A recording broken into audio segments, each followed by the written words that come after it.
Okay, next ഇനി നമ്മൾ decimal to binary conversion and binary to decimal conversion ആണ് എടുക്കാൻ പോകുന്നത്. ഇതുവരെ നമ്മൾ എന്തൊക്കെയാണ് പഠിച്ചത്? ബേസിക്സ് ഓഫ് നമ്പർ സിസ്റ്റം പറഞ്ഞു, ബൈനറി നമ്പേഴ്സിനെ കുറിച്ച് പറഞ്ഞു, ആഡിങ് ബൈനറി നമ്പേഴ്സ്, ബൈനറി നമ്പറുകളുടെ അഡീഷൻ എങ്ങനെ ആഡ് ചെയ്യാമെന്നത് പറഞ്ഞു. ഇനി എന്താണ് പഠിക്കാൻ പോകുന്നത്? Binary to decimal and back, ബൈനറിയെ ഡെസിമൽ ആക്കാനും തിരിച്ച് ഡെസിമലിനെ ബൈനറി ആക്കിയിട്ട് കൺവേർട്ട് ചെയ്യാനാണ് ഇനി നമ്മൾ നോക്കുന്നത്. എന്തൊക്കെയാണ്? ഡെസിമൽ എന്ന് പറഞ്ഞ നമ്പറിനെ ബൈനറി നമ്പർ ആക്കും, തിരിച്ച് ഈ ബൈനറി നമ്പറിനെ ഡെസിമൽ നമ്പറാക്കി കൺവേർട്ട് ചെയ്യാനുമാണ് ഇനി നമ്മൾ പഠിക്കുന്നത്. ഓക്കെ, അപ്പോൾ അത് പഠിക്കണമെങ്കിൽ നമുക്ക് എന്തെല്ലാം കുറച്ച് കാര്യം, കണ്ടിന്യൂസ് ഡിവിഷൻ എന്ന് പറഞ്ഞ മെത്തേഡ് ഉപയോഗിച്ചാണ് ഇവിടെ കൺവേർഷൻ നടക്കുന്നത്. നിങ്ങളുടെ ടെക്സ്റ്റിലുണ്ട് കണ്ടിന്യൂസ് ഡിവിഷൻ മെത്തേഡ്. ഇങ്ങനെയാണ് continuous division method. Decimal to binary കൺവേർഷനാണ് പറയാൻ പോകുന്നത്. ഇതിലൊരു എക്സാമ്പിൾ ഉണ്ട്. നമുക്ക് ആദ്യം 2-3 എക്സാമ്പിൾസ് നോക്കാം. ഞാൻ ചെയ്ത് കാണിച്ചു തരാം. ഇവിടെ നമ്മളൊരു വാല്യൂ എടുക്കുകയാണ്. ഫസ്റ്റ് ഫോർ എക്സാമ്പിൾ 8 എന്ന് പറഞ്ഞ ഒരു ഡെസിമൽ നമ്പർ. ഞാൻ 8 എന്ന് പറഞ്ഞ ഒരു ഡെസിമൽ നമ്പർ എടുത്തിട്ട് അതിൻ്റെ ബൈനറി നമ്പർ കണ്ടെത്താൻ നോക്കുകയാണ്. ഇത് എത്രയെന്ന് എനിക്കറിയില്ല, ഇതിൻ്റെ ബൈനറി നമ്പർ എത്രയാണെന്ന് അറിയില്ല. അപ്പോൾ അത് കണ്ടെത്താൻ നോക്കുകയാണ്. അപ്പോൾ എന്തൊക്കെ ശ്രദ്ധിക്കണം എന്ന് വെച്ചാൽ, ആദ്യം നമ്മൾ 8 എന്ന് പറഞ്ഞ നമ്പർ എഴുതിയിട്ട് അതിനെ 2 കൊണ്ട് ഡിവൈഡ് ചെയ്യാം. ഡിവൈഡഡ് ബൈ 2 ചെയ്യുന്നത് വെച്ചാൽ ബൈനറിയാണ് ചെയ്യുന്നത്. ബൈനറിയുടെ ബേസ് എത്രയാണ്? 2 ആണ്. അപ്പോൾ 2 കൊണ്ട് ഡിവൈഡ് ചെയ്ത് കണ്ടിന്യൂസ് ആയിട്ട് ഇങ്ങനെ ഡിവൈഡ് ചെയ്ത് പോവുകയാണ് ചെയ്യുന്നത്. 8ൽ എത്ര ടൈംസ് 2 പോവും? ആൻസർ 4 അല്ലേ? 4 2s are 8. ഇവിടെ റിമൈൻഡർ ഉണ്ടോ? 4 2 8. 8ൽ കറക്റ്റായിട്ട് പോകുന്നുണ്ട്. റിമൈൻഡർ ഇല്ല. റിമൈൻഡർ ഇല്ലാത്തതുകൊണ്ട് 0.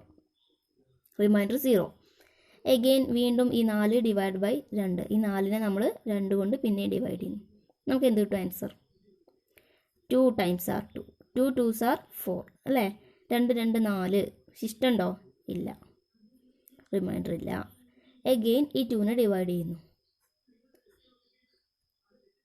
എത്ര ടൈംസ് പോവും? 1. 1 2s are 2. റിമൈൻഡർ ഉണ്ടോ? ഇല്ല. ഇനി 1നെ 2 കൊണ്ട് ഡിവൈഡ് ചെയ്യാൻ പറ്റുമോ? ഇല്ല. അപ്പോൾ നമ്മൾ ഈ വാല്യൂസ് കംപ്ലീറ്റ്, ഈ ആൻസറും ഈ വാല്യൂസും മൊത്തത്തിൽ എടുത്തെഴുതണം. ഈ അവസാനം വന്ന ഈ ബിറ്റിനെ നമ്മൾ എന്ത് പറയുന്നത്? MSB എന്ന് പറയും. എന്താണ് MSB? Most significant bit. ഈ ബിറ്റിനെ നമ്മൾ LSB എന്ന് പറയും. അതായത് least significant bit. Most significant bit എന്ന് പറയുന്നത് 1ഉം ലീസ്റ്റ് സിഗ്നിഫിക്കൻറ്റ് ബിറ്റ് എത്രയാണ്? ഇതിൽ 0ആണ്. അതായത് നമുക്കിവിടെ എഴുതാം, 8 എന്ന് പറഞ്ഞ വാല്യൂവിന് തുല്യമായിട്ടുള്ള ബൈനറി നമ്പർ എത്രയാണ്? 1 0 0 0. ഏതൊക്കെയാണ്? 1 0 0 0. ഇതിൽ ഈ ബിറ്റ് MSB എന്ന് പറയും, ഈ ബിറ്റിനെ എന്ത് പേര് പറയും? LSB എന്ന്. അപ്പോൾ 8 ഡെസിമലിൽ 8ന് ഈക്വൽ ആയിട്ടുള്ള ബൈനറി നമ്പർ 1 0 0 0 ആണ്. ഇനി വേറെ 2 എക്സാമ്പിൾ പെട്ടെന്ന് ഞാൻ പറഞ്ഞു തരാം. നോക്കൂ. 15.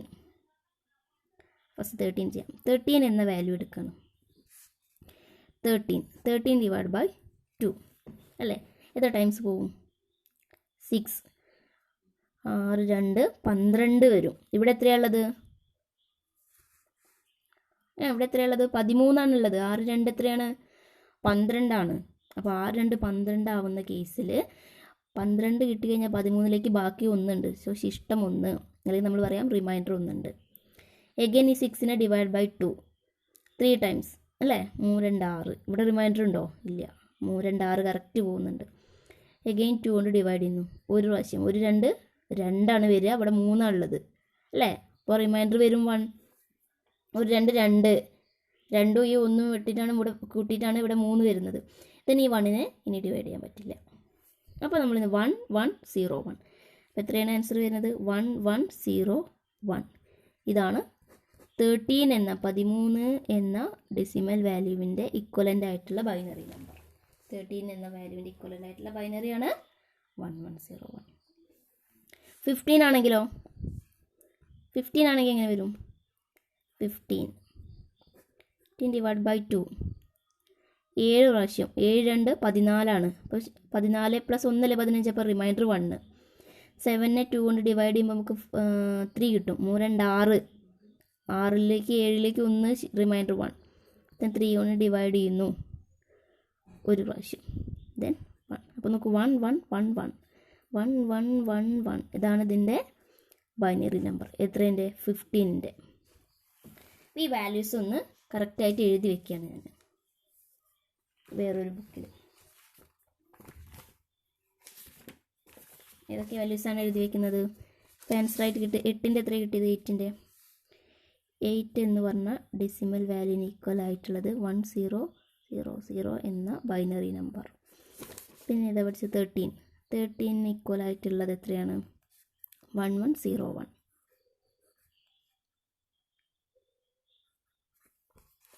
ഇനി ഏതാണ്? 15 എന്ന ഡെസിമൽ നമ്പറിന് ഈക്വൽ ആയിട്ടുള്ള ബൈനറി നമ്പർ 1111. ഇത് നമുക്ക് ചെക്ക് ചെയ്ത് നോക്കാം. നമ്മുടെ ടെക്സ്റ്റ് ബുക്കിൽ നോക്കൂ. 8ന് നമുക്കിപ്പോൾ എത്ര കിട്ടിയത്?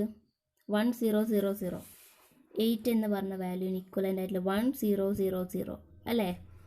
8ന് ഈക്വലൻ്റ് ആയിട്ടുള്ളത് 1000. അതുപോലെ 15 എത്രയാണ്? 1111. ടെക്സ്റ്റിൽ നോക്കൂ 15 ഉണ്ടോ? 1111. 13 1101. 13 എത്രയാണ്? 1101. ശരിയല്ലേ? ഓക്കെ. ഇനി ഞാൻ ഇതിൻ്റെ കുറച്ച് പ്രോബ്ലംസ് തരാം, നിങ്ങളത് ചെയ്ത് നോക്കുക.